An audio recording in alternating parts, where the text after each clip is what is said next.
Hi, David Zaritsky for the Bond Experience. Welcome back, everyone.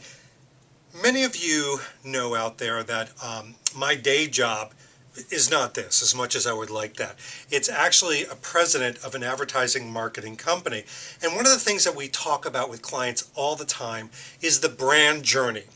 What is the experience? What's the story that your particular brand can go along and really encompass other people, and so they can join it as characters within their story? And that's what today's video is all about, the brand journey around James Bond. Let's face it, there's two different types of brand journeys that happen. There's the one that's very purposeful, and there's the one that's accidental. The accidents are happy accidents, and that's some of the ones that we're going to talk about today. But let's start at the very beginning, because there's been a lot of brands that have gone on this crazy journey called James Bond. Starting with Dr. No, we've got Red Stripe, we've got Pick-a-Pepper, which is on the table. There was Tabasco as well. You've got Dom Perignon. You have Locke & Company with the hat that he wears from Russia with Love. You've got all different types of things from Russia with Love, like Eucharist in the book. Then, of course, with Goldfinger, you've got Stoke Poges. You've got Gillette. You've got Rolex. You've got the different Penfold balls. And then you've got Romeo and Juliet from Thunderball. You've got Viking. You've got Voight. Then, with You Only Live Twice, well, that's kind of a made-up one. But then you've got Rolex again, of course. Then, with On Her Majesty's Secret Service, in the books, you've got Elixir Shampoo, you've got the Pinaud, but you also have Hennessy as well that's clearly mentioned. Then, Diamonds Are Forever, you've got Tropicana, you've got Circus Circus that's mentioned. You have a whole series of different aspects of it.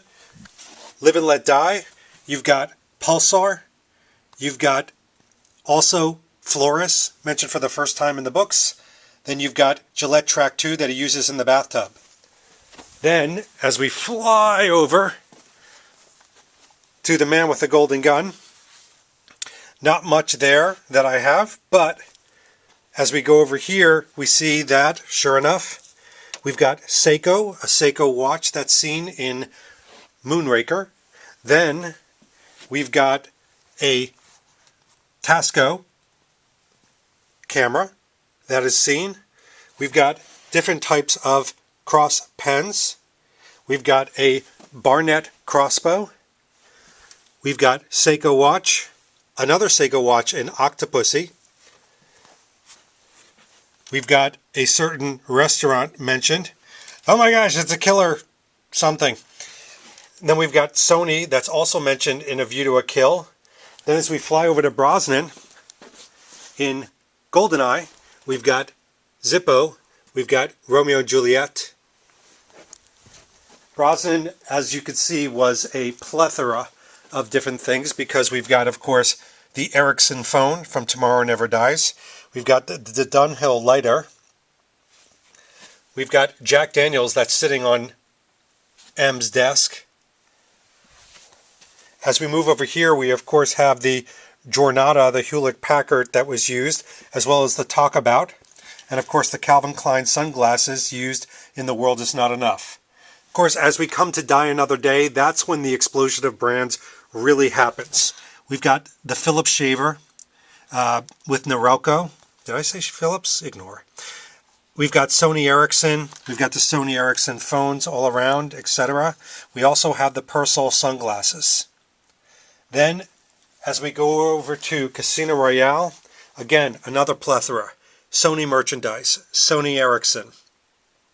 We've got all different types of brands, from the guns all the way through to Persol sunglasses, to Sunspell coming out of the woodwork. More Sony Ericsson, more Sunspell, Tasco, Sony Ericsson. And by the way, I know for sure that I'm going to get lots of people saying, that's not a Tasco, David. Yeah, no kidding. It's a Vega. Don't kill me, okay? You also have PhoneMate SIM cards. Again, brand after brand. You've got Lillette, you've got Bollinger, you've got Smirnoff this time. You also have La Perla, which really came out in a big way. in an extremely big way for two different characters. Now as we go over to Quantum of Solace, that's also when it started to hit. Even to the hairspray that he uses. Paul Mitchell, Smirnoff came back. Of course, Sony Ericsson came back in a big way with two different types of phone. Omega always rearing its head as far as they're concerned. And then of course Tom Ford, which started to really show up in a big way. We've got different types of Y3. We've got N. Peel, who starts to show up into Skyfall, who really starts to have representation, all the way through to Parker Pence, Tom Ford again, McKellen, Pierre Cardin. You've got even something as simple as L'Oreal, and then all the way to Schwarzkopf Crystals, and then Flores. You also have the Xperia, Sony, Heineken, and of course, who can forget Coke. Lots and lots of Coke. Coca-Cola and Heineken. Those were ones that really started to pay for play, so to speak. So you better believe in Skyfall, Heineken, as well as Coca-Cola, paid dearly, but appropriately, to be a part of the James Bond brand. In fact, we were fortunate enough at the Bond Experience to be part of the Coca-Cola as well as the Heineken Experience in London. Not only did they do events, they did online, offline, they did experiential events, but they were very purposeful in contacting Eon in the production to get involved with the James Bond name. Now, can't speak to Coca-Cola, but Heineken is back in a pretty significant way with Spectre. As a matter of fact, not to give any spoiler alerts, but Heineken plays a significant role in a certain discovery that James Bond creates in the new film. But that's purposeful. There's a lot of happy accidents, as I mentioned earlier. One of those you already know. So most of you, if not all of you, know about the story with Billy Reed. How this was a favorite of Daniel Craig, and because of that, it wound up in the Skyfall movie in a very significant way. Hundreds upon hundreds of these have been sold through Billy Reed. It's their #1 seller. They have different iterations of it. But the reality is that Billy Reed didn't want to just strike once with their lightning. They wanted to strike twice. They certainly wanted to be a part of Spectre. So the reality is they're very purposeful in the way they do that. And we're going to show you the journey of the Billy Reed brand in trying to get involved with Spectre, step by step.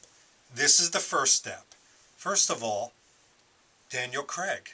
Daniel Craig has to love the clothing. He's got a huge influence on what's used in the different movies. So what did Billy Reed do? We have a box here. And this box, almost an exact replica of this box, was sent to Daniel Craig. Even a replica of the contents of this box.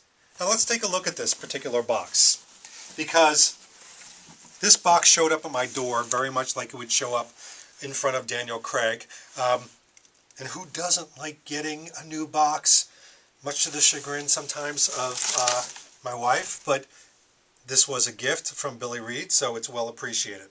But let's take a look at what's in it.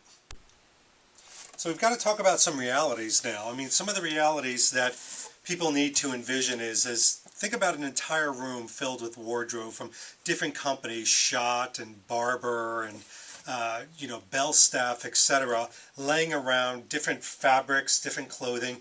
A lot of these brands start very early on. So Billy Reed knew that they had an amazing situation going on with Skyfall that they wanted to continue.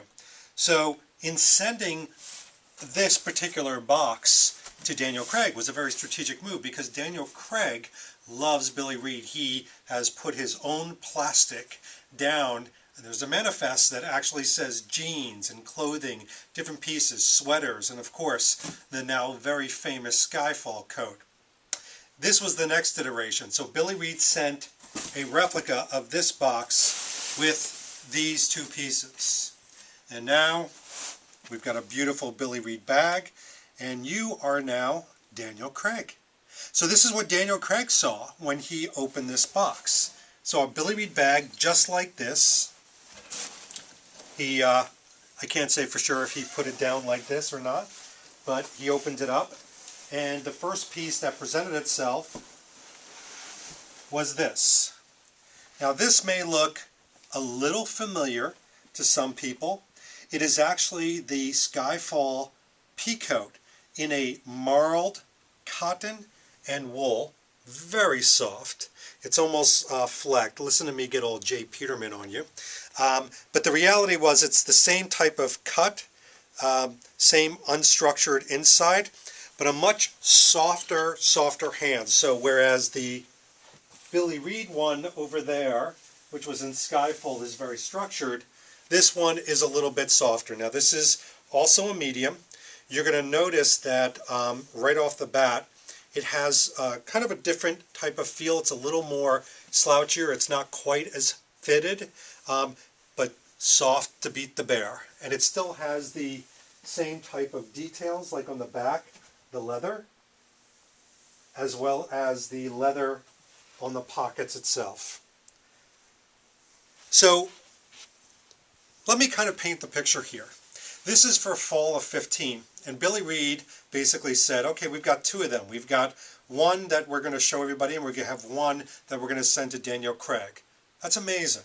So Daniel Craig could fall in love with the coat, he could throw it away, he could give it to somebody. The reality is there's a value proposition there. It's a brand basically trying to keep that engagement going. Now I will tell you, there's two of these in the entire world, and the Bond Experience has one of them right now. Very comfortable, very wonderful. Now, one of the other pieces that was in the Daniel Craig package was this. And this is called the Nathaniel coat. Just to describe it briefly, it is a resin-coated jacket. Wonderful feel. It almost has a barber type feel, if you will. But the inside, when I open it up, you'll see it, is actually lined in this amazing Sherpa-like material. It is unbelievable. Details like the leather internal pockets, some of the other side like the leather iPhone pocket, really, really nice high gloss, beautifully done. Again, the collar, but one of the nice things you're going to notice that there is a hood, and the hood comes off. So it is a detachable hood that comes on and off. One of the great things about this particular coat is the way it fits. It doesn't have a very fitted look. It's more of a classic fit, so it's got that kind of, I wouldn't call it a bell shape because you can see it is still kind of fitting to me. This is a medium, by the way, but it's got these nice hand warmer pockets that are also fully lined in leather. Really, really nice details. But here's the wonderful thing. This is Billy Reid's favorite jacket. And he and the marketing team got together and said, you know something? We want to make a gift of this particular jacket, the Nathaniel, to Daniel Craig, which they did. But then they went one step further. And they said, you know, wouldn't it be great if the Nathaniel, which is very representative of who we are, it's got that clean design, it's got that very classic look, it's got that all-around wonderful kind of, you know, existentialism about it with Billy Reid. Let's try to put it into the movie Spectre. So, what they are doing, even as you watch this right now, is they're sending the Nathaniel and a few other pieces that are very Bond-like to Jenny, the costume designer. And really, it's a matter of consideration. Think about N. Peel and all the other brands. They send things to the production for consideration. And that's what the Nathaniel is doing right now. It's jetting its way for consideration to be in the film. Now, the reality is, Bond probably will not wear this. All of Bond's outfits are probably picked out and well thought out and well designed right now. But there is a reality that things change at the last moment. Alfani shirt, anyone? So the reality is that perhaps Q could wear this, perhaps a different character. It's always worth the chance for a brand to engage in a very smart way. So you've got the Heinekens and Cokes that are very purposeful. You've got the happy accidents like the Crockett and Jones and Peel, and you've got obviously Billy Reid.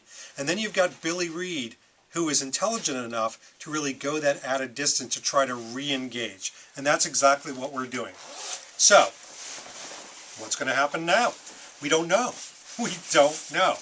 I mean, this is going to be one of those situations where you, as the watcher of the Bond experience, are going to experience it as we experience it.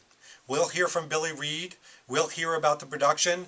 Will they accept this? Will Daniel Craig be seen in these particular outfits? Well, you are all the detectives. You're the ones that will catch him in those pictures.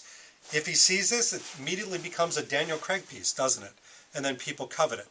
If it's seen in the movie, well, then it becomes a Bond piece. So it ratchets up that particular value. That is the brand journey. That's the journey that Sunspell, Purcell, Ericsson, Sony, Walther, Smirnoff, now Belvedere are all going on. That's the type of thing that we want to watch and really keep in perspective. And we're going to do just that. Well, this has been David Zaritsky from the Bond Experience, doing what I usually do day to day, which is talking about brand journeys and storytelling. And we'll see you next time, hopefully with an update. And hopefully this becomes part of the Bond history. We'll see you then.